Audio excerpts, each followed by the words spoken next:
May mga bagay sa probinsya na hindi mo natututunang katakutan sa pamamagitan ng paliwanag. Natututunan mo silang igalang sa pamamagitan ng katahimikan ng mga matatanda, sa paraan ng paghinto ng usapan kapag may nadadaang partikular na lugar, sa bigat ng hangin na tila nagbabago sa sandaling lumiko ang sasakyan sa isang direksyong alam nilang dapat iwasan kung maaari. Ako si Carlo. Ang probinsya ng tatay ko sa Bicol ay puno ng mga ganitong lugar.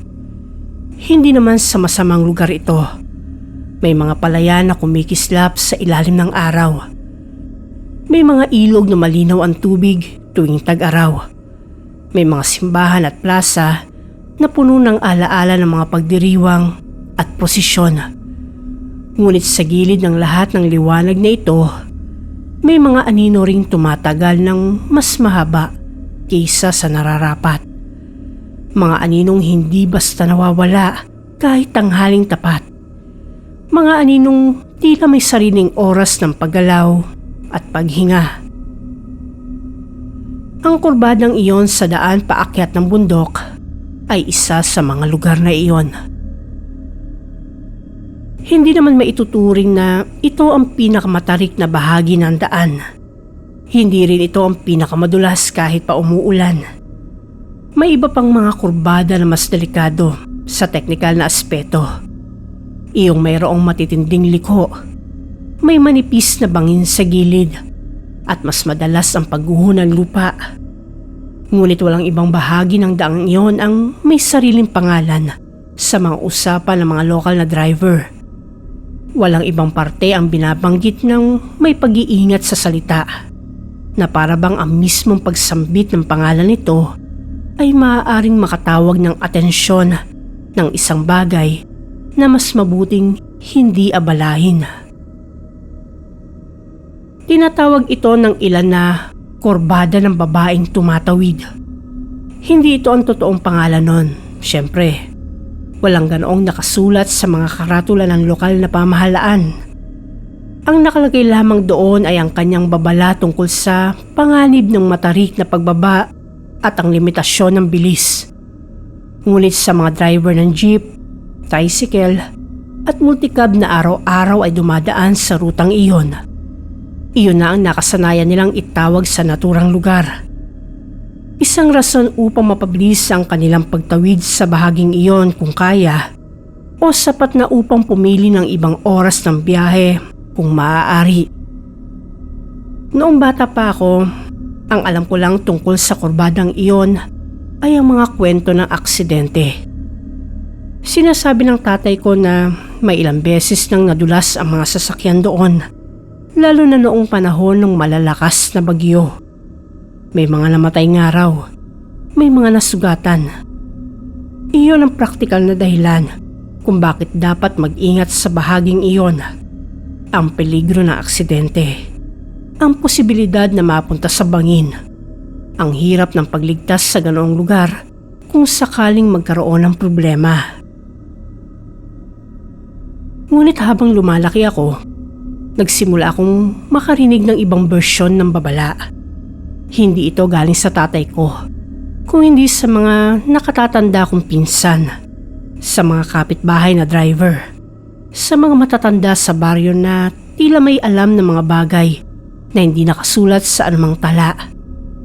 Ayon sa kanila, hindi ang aksidente ang dapat katakutan sa kurbadang iyon, hindi ang madulas na daan, hindi ang matarik na bangin, hindi ang kakulangan ng ilaw sa gabi. May babae raw na tumatawid doon tuwing madaling araw.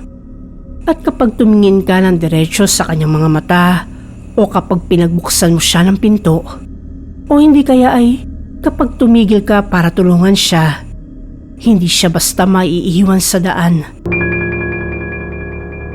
May mga kwento ng mga driver na ginawa ang isa sa mga bagay na iyon at hindi na muling nakabalik sa kanilang tahanan. May mga kwento ng mga sasakyang natagpo ang walang laman malapit sa kurbada.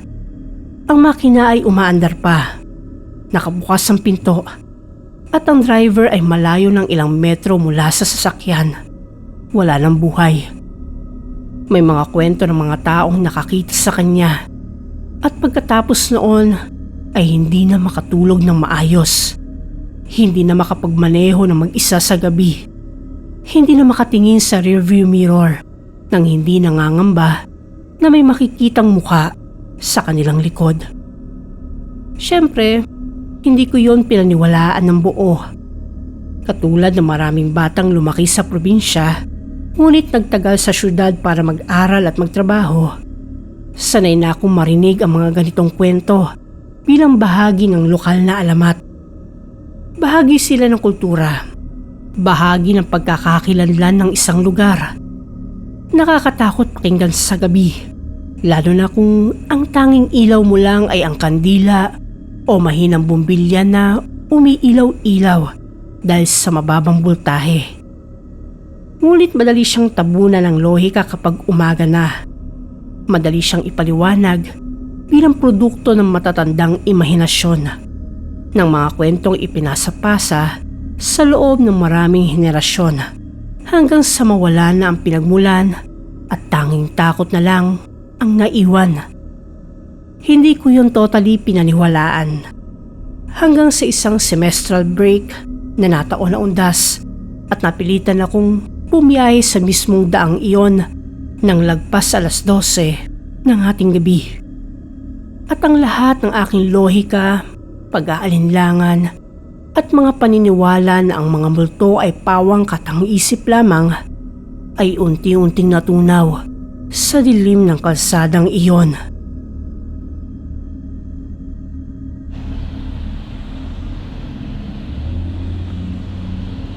Nalate ako noon sa terminal dahil sa aberya sa biyahe mula sa Maynila. Ang bus na sinakyan ko ay nagkaproblema sa makina. Ilang oras bago namin masapit ang Naga. Kaya napilitan kaming maghintay ng 3 oras habang hinihintay na dumating ang kapalit na sasakyan. Ang 3 oras na yon ang nagbago ng lahat. Kung hindi na late ang bus, maaga sana akong makararating sa bayan at masusundo ng pamilya ko bago pa lumubog ang araw. Ngunit dahil sa aberya, ang dating inaasahang pagdating ko ng 6:00 ng gabi ay naging 11:00. At ang pagsundo na inaasahan ko mula sa tatay ko ay hindi na posible dahil siya mismo ay may ibang kailangang asikasuhin sa baryo. Ang naging option ko na lang ay ang magpasundo sa pinsan kong si Franco. May lumang multicab siya na ginagamit para sa kanyang maliit na negosyo ng paghahatid ng mga paninda sa baryo. Mas matanda ng ilang taon si Franco sa akin at pamilyado na. Alam niya ang daan pabalik sa aming baryo at sa maraming taon niyang pagmamaneho sa rutang iyon, wala pa raw siyang naging malaking aksidente. Ngunit sa gabing iyon, may kakaiba sa kanyang mukha nang malaman niyang kailangan niya akong ihatid sa baryo ng lampas hating gabi. "Talaga ba ngayon ka darating?" tanong niya sa telepono. At kahit sa pamamagitan ng tawag, ay mararamdaman mo ang pag-aalinlangan sa kanyang boses. 12:00 na insan. Baka pwedeng bukas na lang. Wala na ako ibang masasakyan, kuya. Saka kailangan ko nang umuwi. May mga dapat akong asikasuhin sa bahay para sa undas. Sagot ko. Tumagal ng ilang segundo ang katahimikan sa kabilang linya. Narinig ko ang malalim niyang paghinga. Talagang hesitant siya. Ngunit sa huli, sumang-ayon din siya. Sige. Pero dire-diretso lang tayo ha. Walang titigil sa daan, kahit anong mangyari. Sabi niya. Hindi ko agad na unawaan ang sinabi niyang iyon. Akala ko'y tungkol ito sa seguridad, sa posibilidad ng mga masasamang loob sa daan, sa mga holdapper na naghihintay ng mga nag-iisang sasakyan sa madaling araw. Ngunit tila hindi ganoon ang nais niyang ipahiwatig. Ilang sandali lang ay dumating na siya. Sumakay ako sa passenger seat sa tabi niya. Ang likod ng multicab ay may lamang mga kargamento. Mga kahon ng paninda na ibababa niya sa iba't ibang baryo sa umaga. Ngunit sa cargo area sa likuran, wala naman dapat na laman. Bakante iyon, maliban sa ilang lumang sako at lubid na ginagamit niya sa pag-secure ng mga kargamento. "Kumain ka na ba?" Tanong niya habang inaayos ko ang seatbelt. "Oo, may pagkain naman sa bus." "Ayos, para hindi na tayo huminto." At doon na kami nagsimula ng biyahe.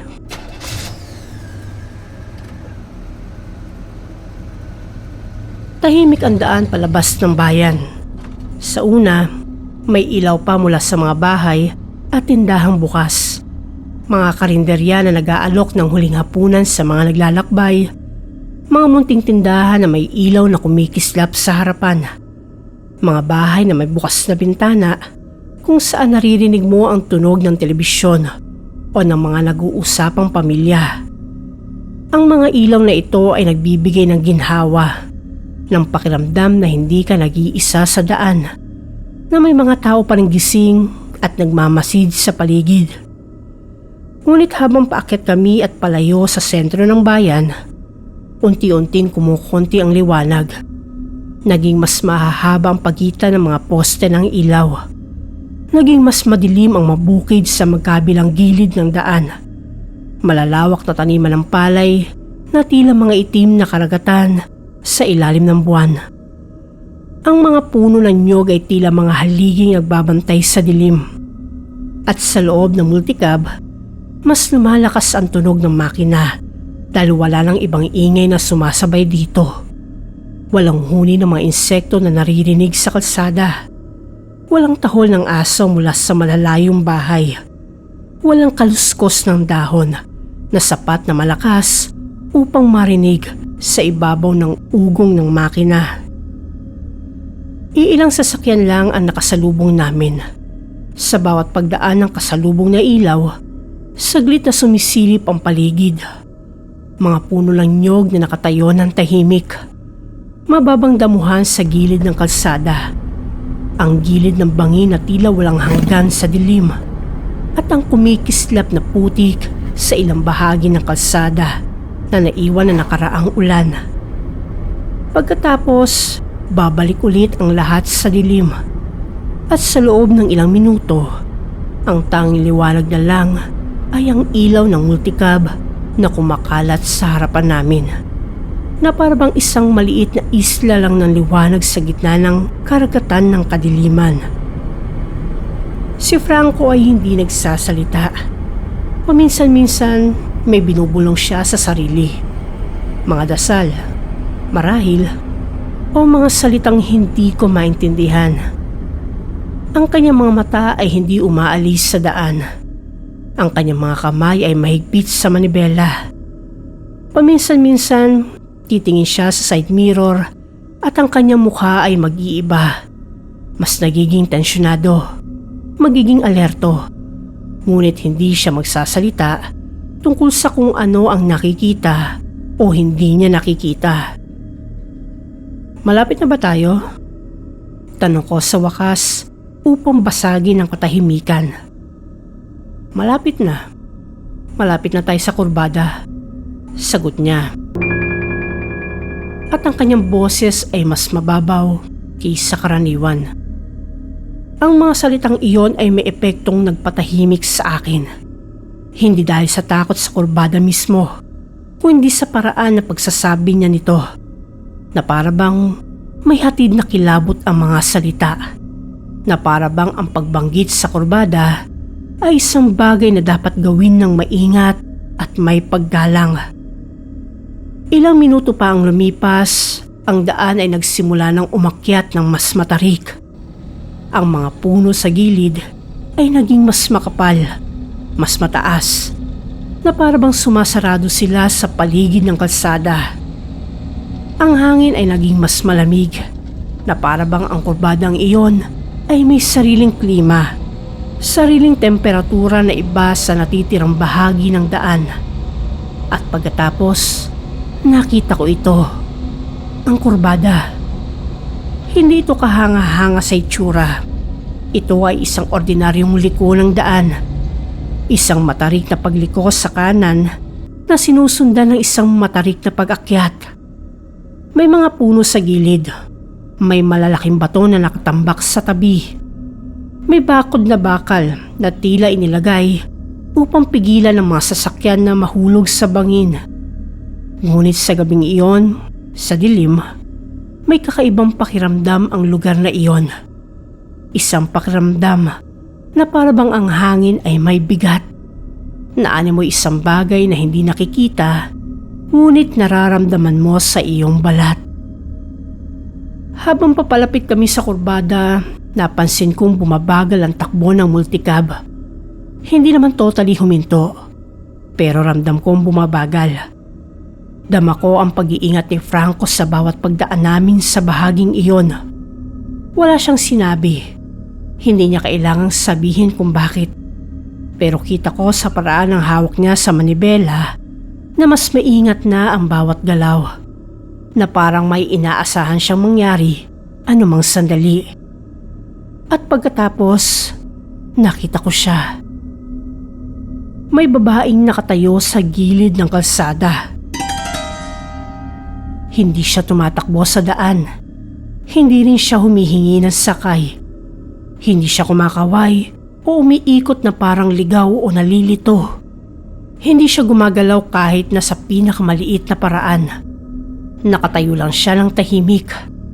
Bahagyang nakaharap sa kalsada na parabang matagal na siyang naghihintay sa mismong pwesto na iyon.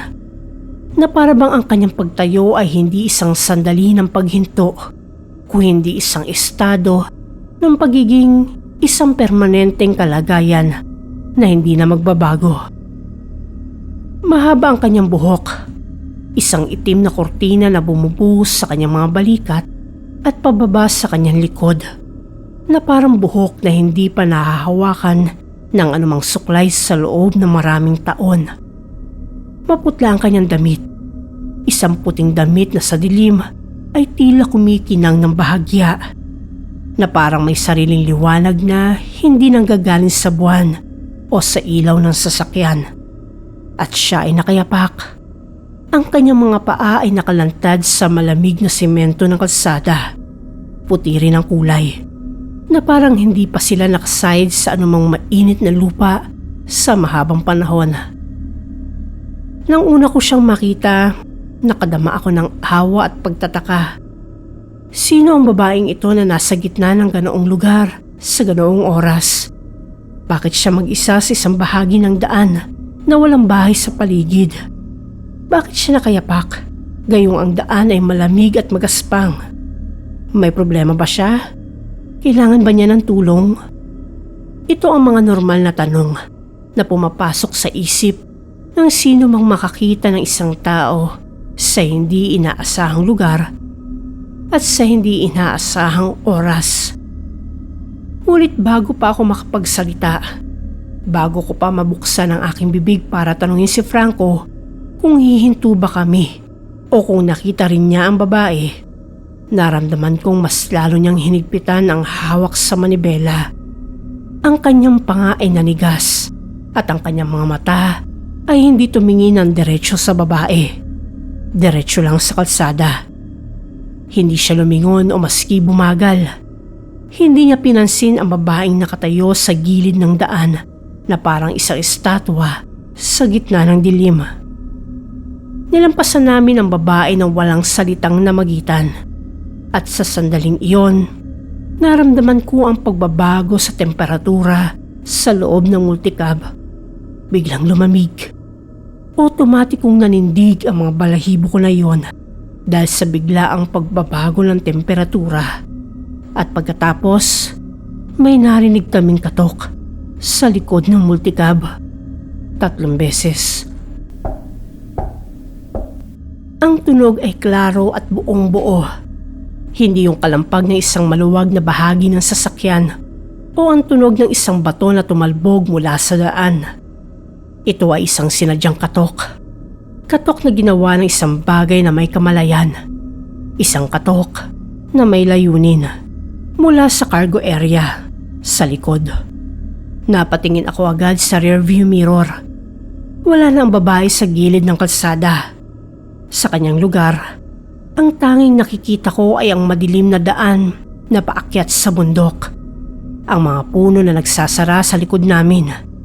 Ang kawalan ng anumang bakas na may isang taong nakatayo doon. Ilang segundo lamang ang nakalilipas. Ang pwesto kung saan siya nakatayo ay walang laman, na parang hindi siya kailanman naroon. Na parang ang kanyang pag-iral sa gilid ng kalsada ay isang panandaliang ilusyon na natunaw sa hangin. Ngunit sa halip, may nakita ako isang kamay na nakahawak sa likod ng sasakyan. Puting-puti ang mga daliri na animoy walang dugo, walang buhay, walang init. Mahahaba ang mga daliri kumpara sa normal na daliri ng tao at sobrang kapit sa bakal habang umaandar kami sa kurbada.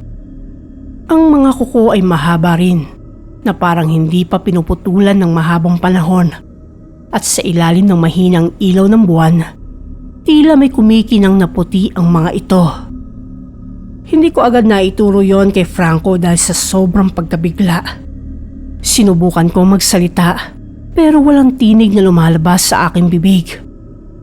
Ang aking mga kamay ay nanigas sa aking kandungan habang ang aking puso ay tumibok ng napakalakas na tanging tibok na halos marinig ko na. Ngunit sa pakiwari ko ay nakita rin ni Franco ang kamay sa side mirror dahil bigla niyang dinagdagan ng apak sa silinyador kahit paakyat ang daan. Ang makina ay umugong ng mas malakas at bumilis ang takbo, subalit ang kamay ay hindi nawala. Nakakapit pa rin ito sa bakal na parang walang epekto ang bilis o ang pagliko ng kalsada. Hindi na kami nagsalita. Ang tanging naririnig ko na lang ay ang mas malakas na ugong ng makina at ang sariling tibok ng puso ko na tila sasabog sa aking dibdib. Ang aking mga mata ay hindi makalayo sa rearview mirror kahit na ang bawat bahagi ng aking katawan ay nagsasabing huwag tumingin, huwag tignan, huwag kumpirmahin ang nakikita ko. Hindi na muling kumatok ang kamay. Ngunit buong biyahe pa uwi, ramdam ko ang malamig na pakiramdam na parang may dagdag na bigat sa likod ng sasakyan. Hindi naman malaki ang bigat na iyon, pero sapat para mahalatang may sumakay. Sapat para sa bawat pagliko ng kalsada ay maramdaman ko ang tila pag-urong ng hangin sa likuran na parang may isang bagay na gumagalaw kasabay ng sasakyan. Na parang may isang bagay na nakikiangkop sa bawat galaw ng multicab. Tumagal ang biyahe ng halos 30 minuto pa mula sa kurbada hanggang sa baryo. Ang 30 minutong iyon ay tila mga oras. Ang bawat segundo ay mabagal na lumipas, na parang ang oras mismo ay naaapektuhan ng presensya ng kung anuman ang nasa likod ng sasakyan. Ang aking isip ay puno ng mga tanong na walang sagot. Sino ang babaeng iyon? Bakit siya nakatayo doon sa gitna ng gabi? Bakit siya kumapit sa likod ng sasakyan? Ano ang kanyang gusto? At ang pinakamahalaga sa lahat, bakit 2 kamay ang nakita ko sa rearview mirror? 2 kamay. Hindi ko iyon napansin noong una. Sa sobrang pagkabigla ko sa unang kamay, hindi ko agad nakita ang pangalawa. Ngunit habang mas matagal akong nakatingin sa salamin, habang mas sinisikap kong maunawaan kung ano ang aking nakikita, napagtanto kong may isa pang kamay. Mas maliit na kamay na bahagyang nasa ilalim ng una. Isang kamay na tila sa isang bata na may mas maliliit na daliri, mas maiikling mga kuko, ngunit may parehong maputlang kulay at parehong mahigpit na kapit sa bakal ng sasakyan. Isang tao lang ang nakita naming nakatayo sa gilid ng kalsada, ngunit 2 kamay ang nakita kong kumapit sa likod. Pagdating namin sa bahay ng pamilya ko sa baryo, pareho kaming hindi agad bumaba ni Franco. Ilang segundo kaming nakaupo sa loob ng multicab. Tahimik na parang pareho naming ayaw kumpirmahin ang posibilidad na may kung anong nasa likod. Ang makina ay umaandar pa. Ang mga ilaw ay nakabukas. Ang malamig na hangin mula sa bukas na bintana ay humahampas sa aming mga mukha. Ngunit pareho kaming hindi makagalaw. Sa wakas, si Franco ang unang nagsalita. "Baba na tayo," sabi niya, at ang kanyang boses ay namamaos na parang hindi siya nagsalita ng mahabang panahon. Sabay tayong bumaba. Sabay natin tignan yung likod. Tumango ako kahit na ang bawat hibla ng aking katawan ay nagsasabing huwag.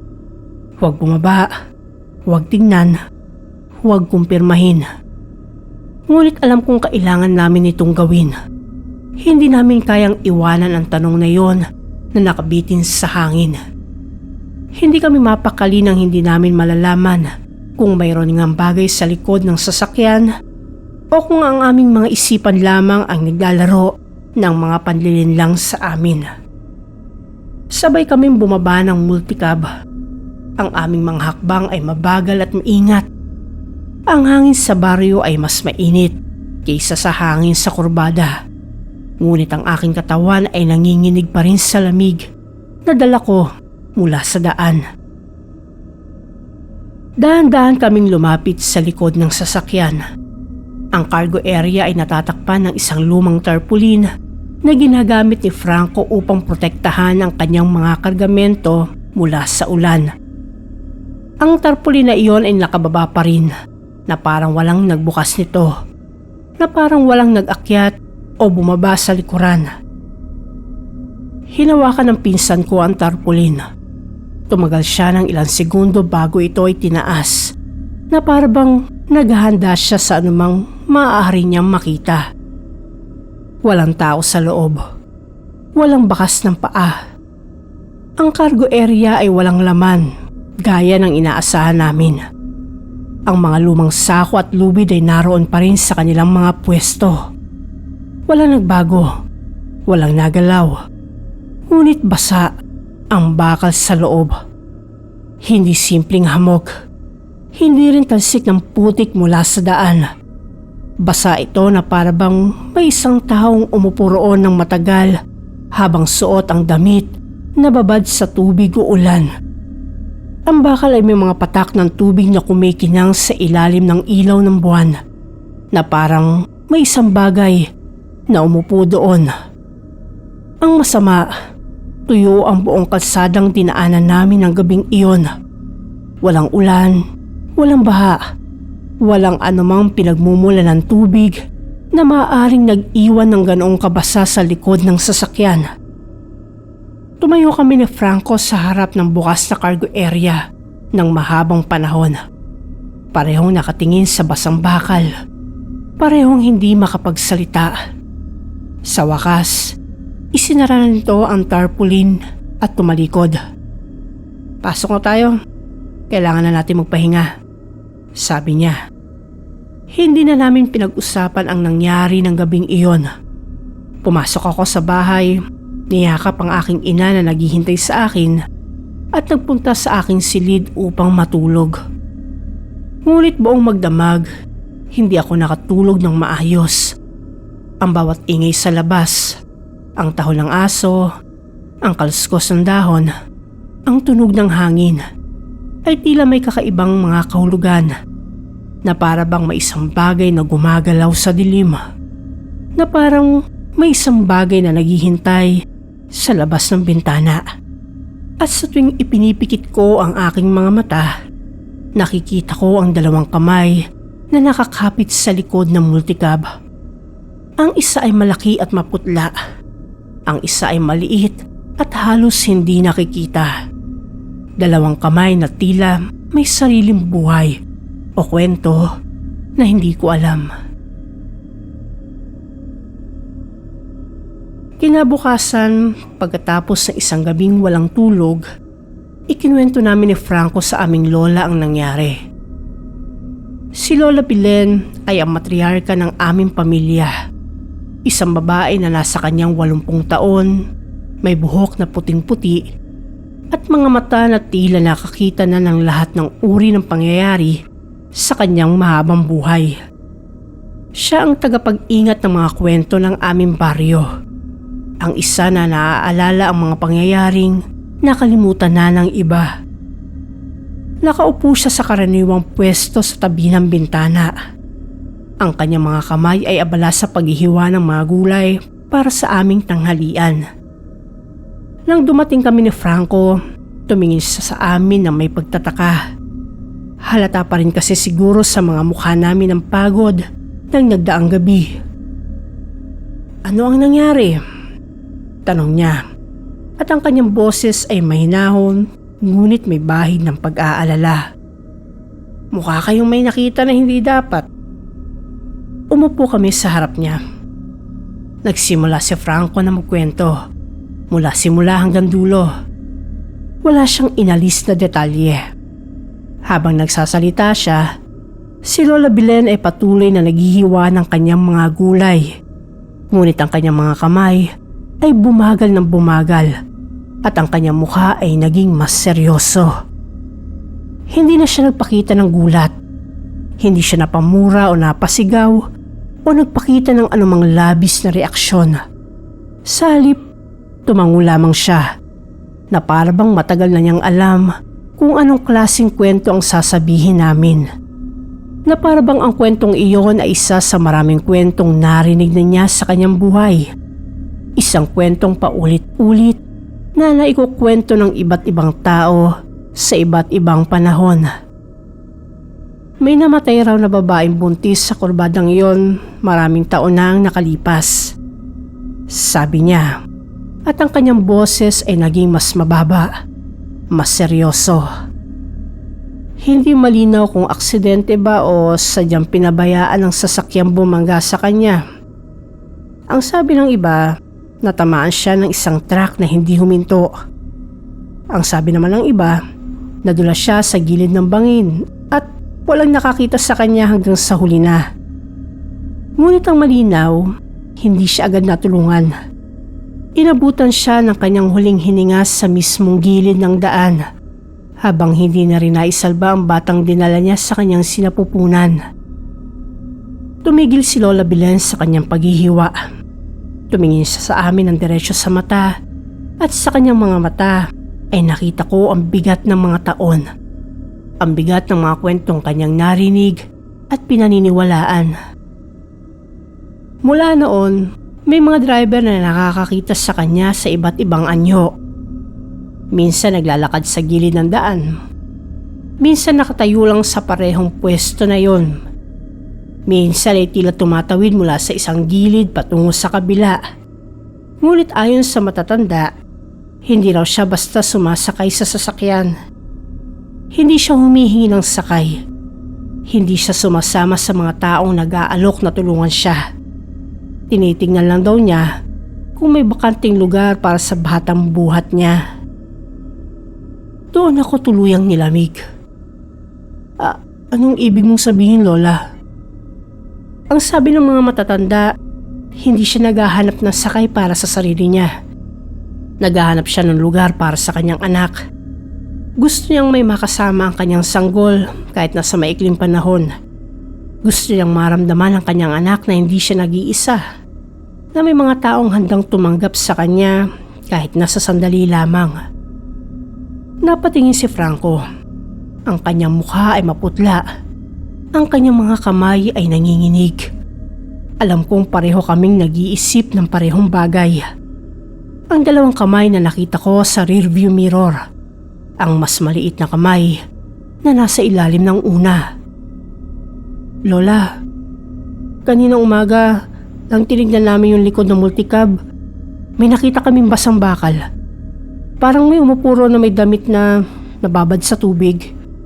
Tapos nung tinignan ko yung rearview mirror nung dumaan kami sa kurbada, may nakita akong dalawang kamay na nakakapit sa likod ng sasakyan. Dalawa. Isang malaki at saka isang maliit. Si Lola Belen ay tumigil sa kanyang paggalaw. Sa unang pagkakataon, nakita ko ang isang kislap ng pag-aalala sa kanyang mga mata. Dalawa? Ulit niya, at ang kanyang boses ay mas mababa na ngayon. Sigurado ka bang dalawa? Opo, malino ko pong nakita. Isang malaking kamay at isang mas maliit na kamay sa ilalim nito. Sagot ko. Tumagal ng ilang segundo ang katahimikan. Si Lola ay tumingin sa labas ng bintana, sa mga puno at bukid na nakikita mula sa kanyang pwesto.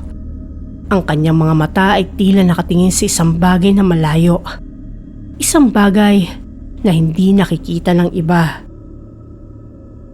May mga kwento na ang babaeng iyon ay hindi lamang naghahanap ng lugar para sa kanyang anak. May mga kwento na ang kanyang anak ay hindi kailanman nakahanap ng kapayapaan. May mga kwento na ang sanggol ay gumagala kasama ng kanyang ina. Naghahanap ng isang lugar na matatawag na kanila. Naghahanap ng isang pamilyang handang tumanggap sa kanila ng buo. Sabi niya sa wakas. Tumayo siya mula sa kanyang upuan at lumapit sa amin.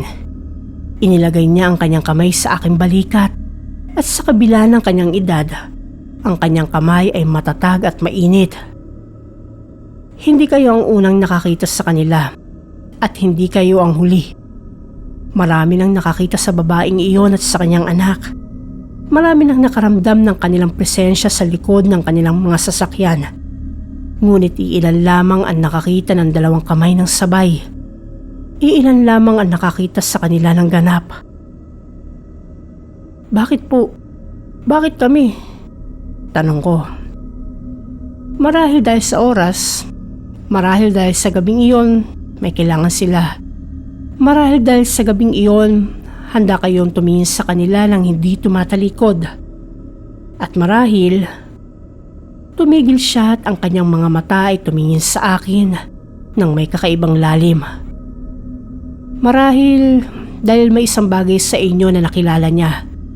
Isang bagay na nagpabukas sa kanila sa inyo.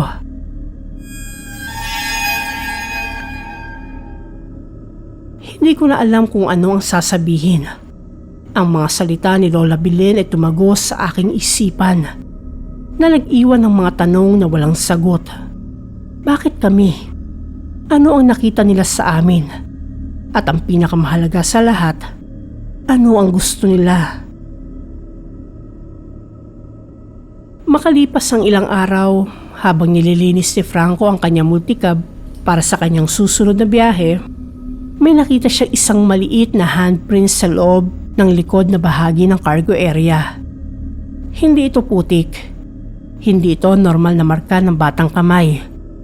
Ito ay parang manipis na bakas ng tuyong puti. Halos tila asin o alikabok mula sa lumang tela. Nasa bandang gilid iyon ng cargo area. Mababa lang. Sa taas na dapat abot ng maliit na bata kung nakaupo. Ang kamay na iyon ay napakaliit.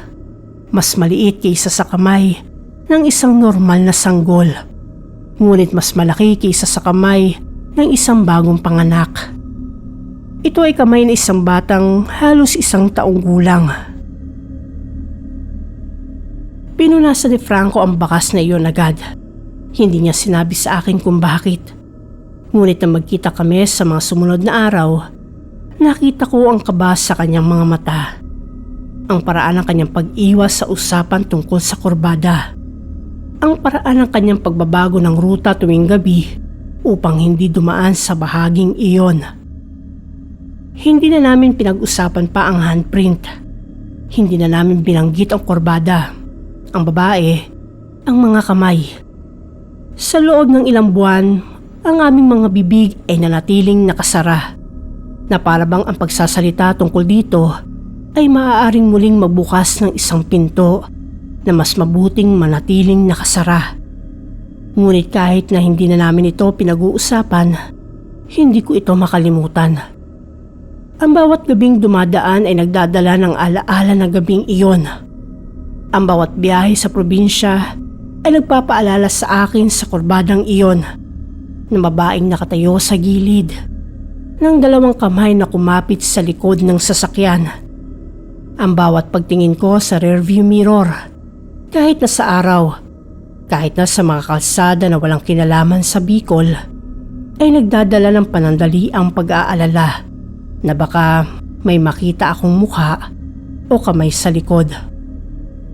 Mula sa likod ng aking isipan, mula sa mga sulok ng aking alaala, mula sa lugar kung saan naninirahan ang mga takot na hindi mo kayang ipaliwanag. Lumipas ang 1 taon bago ako muling bumalik sa probinsya ng tatay ko.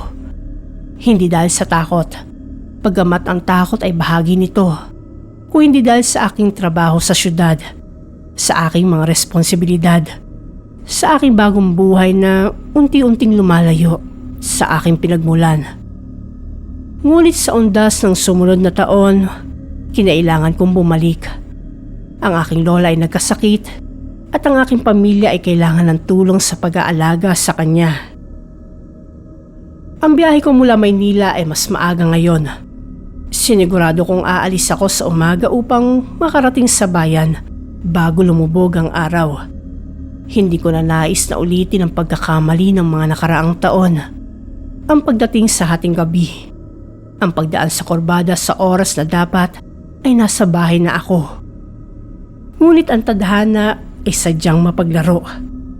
Sa gitna ng aking biyahe, ang bus ay nagkaroon muli ng problema. Hindi kasing lala ng nakaraang taon, ngunit sapat na upang maantala kami ng ilang oras. Sa halip na makarating ako sa bayan ng alas 5 ng hapon, alas 9 na ako nang makababa ng bus, at ang tanging paraan upang makarating sa aming baryo ay ang sumakay ng isang tricycle na dadaan sa kurbadang iyon. Hindi ko alam kung sinasadya ko o hindi, ngunit pinili kong maglakad muna sa bayan bago maghanap ng sasakyan. Nag-ikot-ikot ako sa plaza, bumili ng pagkain sa isang karinderya, nakipagkwentuhan sa ilang matandang kakilala ng pamilya. Sa bawat minutong lumilipas, alam kong palapit na ang oras na dapat umalis, ngunit ang aking katawan ay tila ayaw gumalaw, na parang may isang bahagi ng akin na ayaw harapin ang daang iyon sa gitna ng gabi. Ngunit hindi ako pwedeng magpalipas ng gabi sa bayan. Ang aking lola ay naghihintay sa akin. Ang aking pamilya ay nag-aalala. Kaya sa wakas, lumapit ako sa isang tricycle driver na nakaparada sa gilid ng plaza. Sa baryo po ng San Isidro, magkano ho? Sabi ko. Ang driver ay isang matandang lalaki. Marahil nasa kanyang 60 taon. Tumingin siya sa akin. Pagkatapos ay tumingin sa orasan. Alas 10 na. Medyo gabi na para bumiyahe sa bundok. Sabi niya.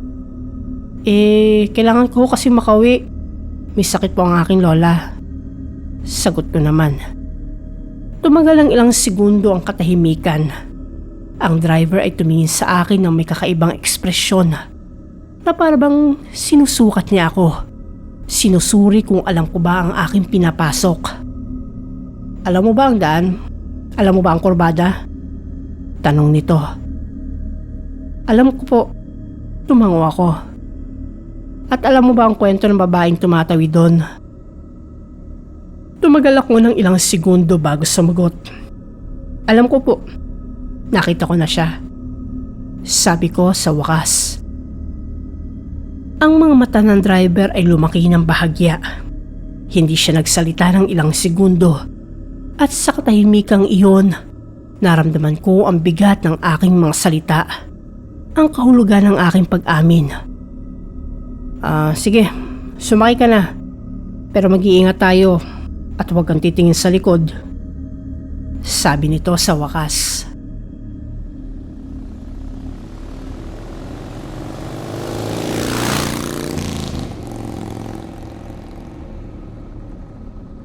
Ang tricycle ay matanda na kung kaya maingay. Ang makina nito ay umaalingaw-ngaw sa katahimikan ng gabi. Ang driver ay hindi nagsasalita at ako hindi rin naman nakikipag-usap. Ang aking mga mata ay nakatuon sa daan sa harapan, sa mga puno na dumaraan, sa mga ilaw ng mga bahay na unti-unting numinipis habang paakyat kami ng bundok. Habang palapit kami sa kurbada, naramdaman ko ang pagbabago sa hangin. Ang parehong lamig na naramdaman ko noong nakaraang taon ay bumalik, na parang ang lugar na iyon ay may sariling panahon, sariling temperatura, na hindi apektado ng mga pagbabago sa paligid. Ang aking balat ay tumindig, ang aking hininga ay naging mabigat, at pagkatapos, nakita ko siya. Ang babaeng nakatayo sa gilid ng kalsada.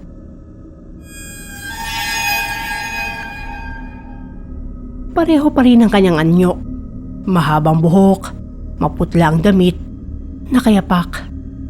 Ngunit sa pagkakataong ito, may kakaiba. Sa kanyang tabi, may isang maliit na bata.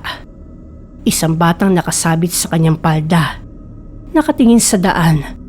Nakatingin sa mga sasakyang dumadaan.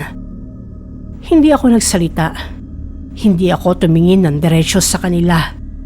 Hindi ako nagpakita ng anumang senyales na nakita ko sila. Ngunit sa aking peripheral vision, nakita ko ang bata na tumingin sa amin, na parang naghihintay, na parang umaasa. At sa sandaling iyon, naunawaan ko. Ang babaeng iyon ay hindi naghahanap ng sakay para sa kanyang sarili. Hindi siya naghahanap ng tulong para sa kanyang sarili.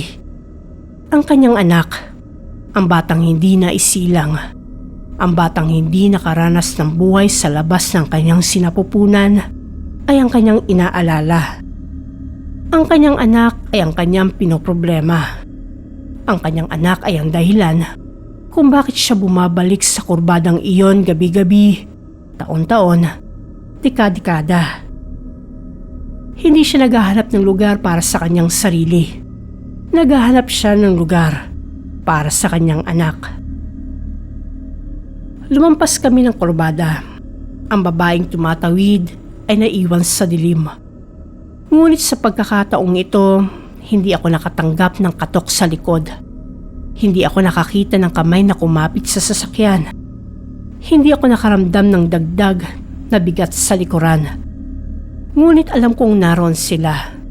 Alam kong nakasakay sila sa isang lugar na hindi ko nakikita. Alam kong ang babaeng iyon at ang kanyang anak ay naglalakbay kasama namin. Hindi bilang mga multo na nagbabanta, kundi bilang mga kaluluwang naghahanap ng kanilang lugar sa mundo. Pagdating namin sa baryo, ang tricycle driver ay tumigil sa harap ng bahay ng aking pamilya. Bumaba ako, nagbayad, at nagpasalamat sa kanya. Ngunit bago siya umalis, tumingin siya sa akin ng may kakaibang ekspresyon. Alam mo, maraming tao na ako nagmamaneho sa rutang yon. Nakita ko ng babaeng yun na maraming beses, pero hindi ko pa siya nakikitang may kasamang bata. Hindi ko pa nakikita ang kanyang anak. Sabi niya, ang kanyang boses ay mababa at seryoso. Tumagal ako ng ilang segundo bago sumagot. Ngayong gabi ho, may kasama siya. Tumango ang driver. Marahil may dahilan kung bakit ipinakita niya ang kanyang anak. Marahil may dahilan kung bakit pinili kanyang makita. Hindi na siya nagsalita pa. Binuksan niya ang makina ng kanyang tricycle at umalis. Iniwan ako sa harap ng bahay ng aking pamilya na nag-iisip sa kanyang mga salita. Pumasok ako sa bahay. Ang aking lola ay nasa kanyang silid. Mahina, ngunit gising. Umupo ako sa tabi ng kanyang kama. At sa ulang pagkakataon sa mahabang panahon, naramdaman ko ang kapayapaan na hindi ko naramdaman mula ng gabing iyon sa kurbada. Lola, nakita ko ulit siya. Ang babaeng tumatawid sa kurbada. Pero sa pagkakataong ito, may kasama siyang bata. Ang aking lola ay tumingin sa akin at sa kanyang mga mata ay may kakaibang liwanag. At ano ang naramdaman mo? Tanong niya. Siyempre, naawa ko. Naawa ko sa kanila. Naawa ko dun sa bata na hindi nakaranas ng buhay. Naawa rin ako sa ina na hindi kayang bitawan yung kanyang anak. Tumango ang aking lola. Iyon ang tamang pakiramdam. Hindi takot ang dapat mong maramdaman para sa kanila. Hindi galit, hindi pagkasuklam. Awa, pag-unawa, pagtanggap. Sapagkat ang mga kaluluwang iyon ay hindi naghahanap ng takot. Naghahanap sila ng pagkilala. Naghahanap sila ng mga tao na makakaalam ng kanilang kwento, na makakaunawa sa kanilang paghihirap, na makakapagbigay sa kanila ng kapayapaan. Yumakap ako sa aking lola at sa unang pagkakataon sa mahabang panahon, naramdaman ko ang mainit na yakap ng pamilya, ang seguridad ng tahanan, ang kapayapaan ng pag-unawa. Hindi na ako muling dumaan sa kurbadang iyon ng lagpas hating gabi. Ngunit sa bawat pagbisita ko sa probinsya, sa bawat pagdaan ko sa kalsadang iyon, kahit na sa araw, kahit na may kasama, ay tumitingin ako sa gilid ng kurbada.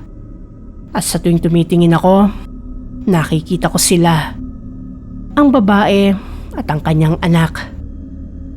Hindi na sila nakatayo sa gilid ng kalsada. Hindi na sila naghihintay ng sasakyan.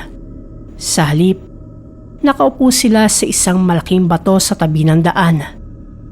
Ang babae ay nakayakap sa kanyang anak. Ang kanilang mga mukha ay nakaharap sa tanawin ng bundok.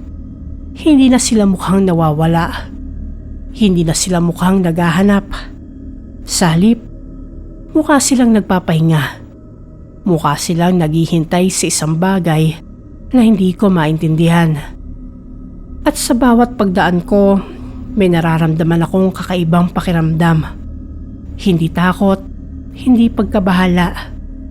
Isang pakiramdam ng koneksyon, ng pag-unawa, ng pagtanggap. Na parang ang babaeng iyon at ang kanyang anak ay hindi na mga multo na nagbabanta, kundi mga kaluluwang naghahanap ng kanilang lugar sa mundo. Mga kaluluwang umaasa na balang araw ay makahahanap sila ng kapayapaan. Minsan, kapag ako ay nag-iisa at ang gabi ay tahimik, dumadaan pa din sila sa isipan ko. Ngunit hindi na ito nagdudulot ng takot sa akin. Sa halip, ito ay nagpapaalala sa akin na may mga bagay sa mundong ito na hindi natin maintindihan. May mga bagay na hindi natin kayang ipaliwanag sa pamamagitan ng lohika o siyensya. May mga bagay na nangangailangan ng pananampalataya, ng pagtanggap, ng pag-unawa. At sa mga sandaling iyon, naaalala ko ang sinabi ng aking lola. Ang mga kaluluwang iyon na hindi nagbibigay takot, naghahanap sila ng pagkilala. Naghahanap sila ng isang tao na makakaalam ng kanilang kwento, na makakaunawa ng kanilang paghihirap, na makapagbibigay sa kanila ng kapayapaan. Marahil balang araw, ang babaeng iyon at ang kanyang anak ay makahahanap ng kanilang kapayapaan. Marahil balang araw, hindi na sila babalik sa kurbadang iyon. Ang kanilang mga kaluluwa ay makatatagpo ng kanilang destinasyon, ng kanilang tunay na tahanan. Ngunit hanggang sa araw na iyon, patuloy silang maghihintay sa gilid ng daan. Naghahanap ng isang taong handang tumingin sa kanila nang hindi tumatalikod. Handang kilalanin ang kanilang kwento. Handang tanggapin ang kanilang presensya.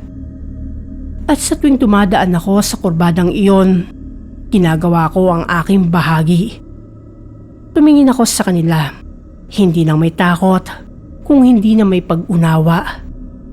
Kinikilala ko ang kanilang kwento, ang kanilang paghihirap, ang kanilang pag-asa.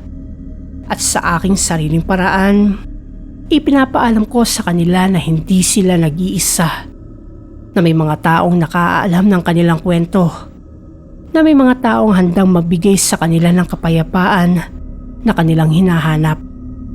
Dahil sa huli, Ang mga multo ay hindi mga halimaw na dapat katakutan. Ang mga multo ay mga kaluluwang nawawala. Mga kaluluwang naghahanap ng kanilang lugar sa mundo. Mga kaluluwang umaasa na balang araw ay makahahanap sila ng kanilang tahanan. At ang babaeng tumatawid sa kurbada tuwing madaling araw ay isa sa mga kaluluwang iyon. Isang ina na naghahanap ng lugar para sa kanyang anak. Isang kaluluwang hindi pa nakahahanap ng kapayapaan. Ngunit marahil, sana, balang araw ay makahahanap din siya nito. Ngayon, ilang taon na ang lumipas mula ng gabing iyon, ang aking lola ay pumanaw na. At ang aking mga pagbisita sa probinsya ay naging mas madalang. Ngunit sa tuwing bumabalik ako, sa tuwing dumadaan ako sa kurbadang iyon, tumitingin pa rin ako sa gilid ng daan. At sa tuwing tumitingin ako, nakikita ko pa rin sila, ang babae at ang kanyang anak. Magkayakap pa rin na nakaharap sa mga bundok habang nakaupo sa malaking tipak ng bato. Parang nagpapahinga sila, parang naghihintay, parang umaasa. Isang gabi, mga ilang taon na ang lumipas, nag-iisa ako sa aking apartment sa Maynila.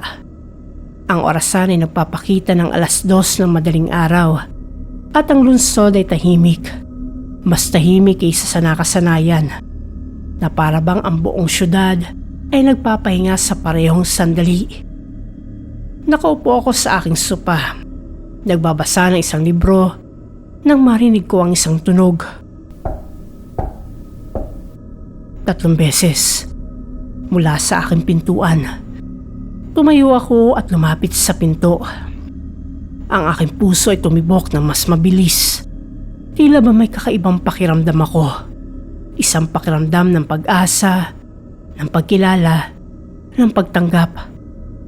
Pinuksan ko ang pinto. Walang tao sa labas. Ngunit sa sahig, sa harap ng aking pintuan, may isang maliit na bagay. Isang puting bulaklak. Sariwa at basa ng hamog na parang kinuha lamang mula sa gilid ng daan. Pinulot ko ang bulaklak at sa sandaling iyon, naramdaman ko ang isang kakaibang init sa aking dibdib. Isang init na hindi ko maipaliwanag. Isang init na parang yakap mula sa isang taong matagal ko nang hindi nakikita. Tumingin ako sa madilim na koridor ng aking apartment building. At sa dulo ng koridor, sa ilalim ng mahinang ilaw ng emergency light, nakita ko ang isang anino. Isang babae, may hawak na bata. Nakatayo sila roon, tahimik, nakatingin sa akin.